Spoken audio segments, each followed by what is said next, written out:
If you work in the Australian international education sector, or, if you've been following the news at all over the last year, there is one word that is probably haunting your dreams right now. Let me guess. Integrity. Integrity.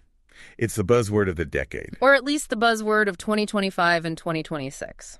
For sure. Absolutely.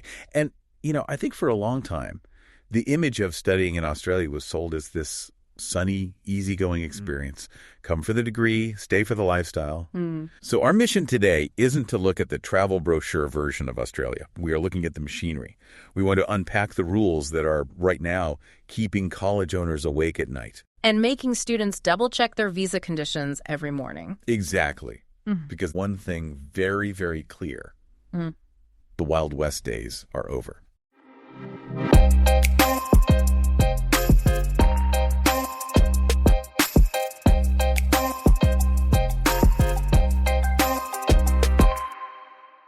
Let's start there with that architecture. Because the manuals, they open with this absolute barrage of acronyms. Yeah. ESOS, CRECOS, PRISMs. Yeah, the alphabet soup. It feels like you need a separate degree just to understand the regulatory. It can feel that way, but you can think of it as a three-tier system. Oh, yeah. At the top, you have the ESOS Act. That's the Education Services for Overseas Students Act. It's the law. It sets the consumer rights for students so they don't get ripped off. Right.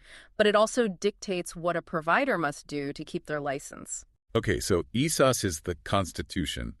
What's the next layer down? The next layer is CRECOS, the Commonwealth Register of Institutions and Courses for Overseas Students. The golden list. That's a great way to put it. If a college isn't on this list, it effectively doesn't exist for international students. And more importantly, if a specific course isn't on the list, you cannot get a student visa to study it.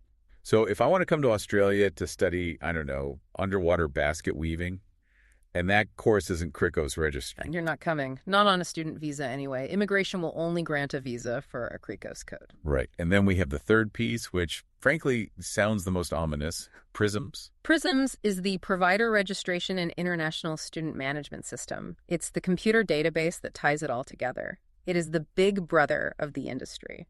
Big brother is a pretty strong term. Is it really that intrusive? Well, think about it this way.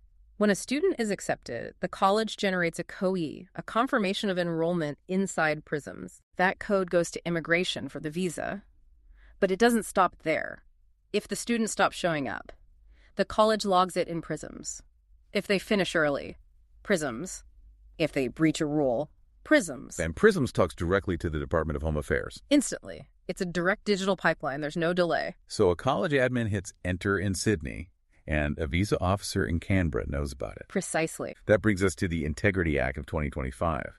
And this is where I want to get into the weeds a bit, because some of these rules seem designed to not just regulate the market, but to, actively shrink it. I think that's a fair assessment. The government's view was that there were just too many shonky or dubious operators. Visa factories. Exactly. Yeah. Colleges that offered cheap courses didn't really care if students attended and were just a gateway to the labor market. And the solution they came up with is the Ghost School Prevention Rule. I read this section 3 times because I couldn't believe it was real. Oh, it's very real. So break it down for me. If I want to open a new college today, the Host Speaker Institute of Excellence, what do I have to do? Well, under the new rules, before you can recruit a single international student, you have to deliver that course to domestic students, local Australians, for 2 consecutive years. 2 years.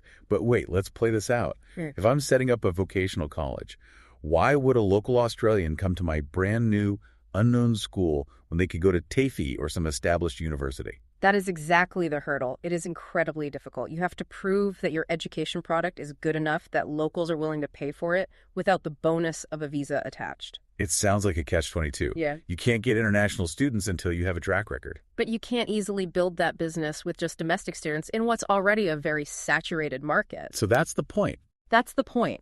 It is a massive barrier to entry. It effectively freezes out anyone looking to make a quick buck. The government is saying, if this isn't good enough for Australians, it's not good enough for international students. And for the existing colleges, there's a use it or lose it clause now, right? Yes. If a registered provider doesn't teach any overseas students for 12 consecutive months, their CRECOS registration is just canceled automatically. Why? You can't just sit on a license as a backup plan anymore. It feels like they are tightening the screws from both ends, keeping new players out and forcing inactive players out. But let's talk about the middlemen. The agents. The gatekeepers. The source material says nearly 75% of international students come through an agent. That is a huge concentration of power. It's massive. This is a critical distinction that often gets missed. In Australia, there is a very hard line between an education agent and a migration agent. To a student, though, they look the same. I want to study in Australia, help me get there. Correct. But legally, they are worlds apart.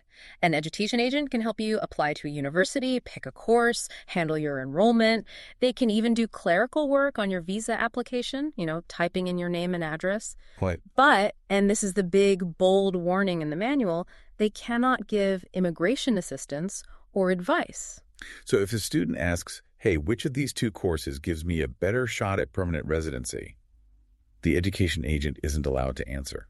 Not unless they're also a registered migration agent, an RMA. If they're not, answering that question is a criminal offense. Criminal, not just a fine. Yes. Penalties can include imprisonment. The Migration Act is very protective of who can give advice. So what does the manual tell them to do? It tells agents, you can direct students to the government website, you can read public information out loud, but you cannot interpret the law for them. That puts agents in a really tough spot, though. That is the number one question every student asks. How do I stay? It is, which is why many larger agencies now employ RMAs in-house. But it also protects the student from really bad advice. We used to see agents promising visas that didn't exist just to sell a course. Speaking of selling courses, we have to talk about poaching. Yeah. This was the other major crackdown in 2026, the ban on commissions for onshore transfers. This was designed to stop the churn. Explain how the churn worked. Okay, so imagine student lands in Melbourne. They are enrolled at a reputable university. They've paid their fees. 2 weeks later, an aggressive agent approaches them and says, hey, why are you studying so hard? Come to this cheaper college. It's half the price. Attendance is flexible, and I'll handle all the paperwork. And the agent does this because the cheaper college pays them a fat commission. Exactly. The agent gets paid a big recruitment fee, even though the student was already in Australia and already studying. They were just cannibalizing the sector. Totally. Agents were stripping students from good universities and funneling them into cheaper, lower quality providers just to generate a new commission check. So the government stepped in and said, no more. As of January 2026, providers are banned from paying commissions for onshore transfers. If a student wants to switch schools, they can. But the agent cannot be paid for it. that effectively kills the incentive. I imagine the agents weren't too happy about that. The churn business model collapsed, but from an integrity standpoint, it ensures that if an agent is advising a student to switch, they're doing it because it's actually better for the student, not because they're getting a kickback. Let's shift gears to the person caught in the middle of all this. The student.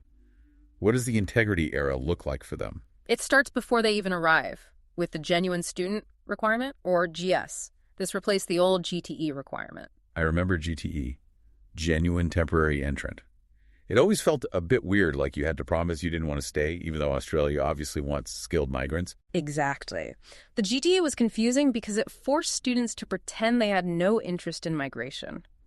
The GS assessment is more nuanced. It acknowledges that a student might want to migrate eventually, but it asks, is the study itself genuine? So it focuses on the value of the course. Yes, the questions have shifted. It's less, prove you will go home, and more.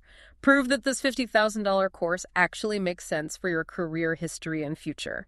So if you're a 35-year-old engineer applying for a Certificate 3 in cookery, the GS test is going to ask some very, very hard questions. it's a logic test. Does this study plan make any sense? Yes, and if it doesn't, the visa is refused. Okay, I want to spend some time on what I think is the most impactful and frankly the most controversial part of this new system, the Traffic Light Processing Framework, Ministerial Direction 115. This is the real game changer.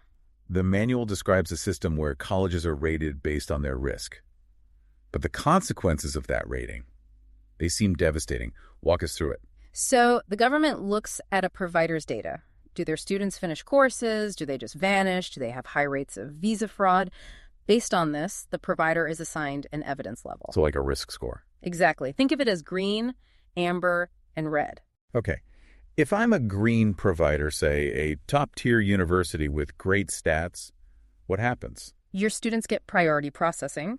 Their visas might be approved in a matter of days. It's the VIP lane. And if I'm red, if I have a private college that's maybe grown too fast or had too many visa refusals, then your students go to the back of the queue. We are talking about processing times blowing out to months, and this is where the death spiral kicks in. Think about it. If you are a student and you know that applying to college A takes 6 months to get a visa, but college B takes 2 weeks, where are you going to apply? College B, obviously. So the red provider stops getting new quality students. The only students willing to wait 6 months might be the really desperate ones or the ones with complex cases. Once you're in the red, the system effectively strangles your business by slowing down your supply of new students. That is a ruthless way of cleaning up the market. It is. The government doesn't have to shut down a bad college. They just slow their visa processing until the college goes broke. It forces providers to prioritize integrity over pure growth. Which brings us to the administrative staff. They have an incredibly difficult job. The section on attendance monitoring really highlighted this for me. It's not just taking roll, is it? No. It's a legal process. The manual is very specific. If a student's attendance drops, the college must intervene. They have to send warning letters. They have to counsel the student. They have to document every single thing. And if the student still doesn't show up, then the college has a legal obligation to report them in prisms for unsatisfactory attendance. And they're often dealing with students who are crying, begging, or promising to do better. If you don't report the student, the college is in breach of its license. it's a heavy burden. The manual really stresses this. Do not buckle under pressure. So when we zoom out and look at this entire landscape, the ghost school rules, the ban on poaching, the traffic light death spiral, the intense surveillance via prisms, what is the big picture here? The big picture is a fundamental shift from volume to value. For a decade, the industry was focused on numbers. How many students can we get? How much revenue? Right. The 2025-2026 reforms are saying, we don't care about the numbers anymore. We care about the integrity of the visa. It feels like the government is trying to turn a commodity back into a service. That's a great way to put it. By forcing providers to teach locals first, they ensure the education is real. By cutting the commissions for poaching, they ensure the student's choice is real. And by prioritizing the green providers, they are telling the market, quality is the only way you get a fast pass. But I have to play devil's advocate here. Does this just restrict access? Is Australia becoming an exclusive club only for those who can afford the top-tier green universities? That is the risk. The market will shrink. It will become more expensive. And for a student from a developing nation looking for an affordable pathway, well, the doors might be closing, or at least the line to get in is moving much, much slower. It's a trade-off. We get integrity, but we might lose some diversity or opportunity. And that is the tension the entire sector is navigating right now. I want to leave our listeners with a thought. We've spent this whole time talking about students as data points, but every one of those numbers is a person. A person who packed a suitcase, said goodbye to their family, and flew across the world with a dream. And my question is, in our quest for a perfectly regulated, fraud-free system, have we designed a machine that treats them like suspects first and students second? Thanks for taking the deep dive with us. Thanks for having me.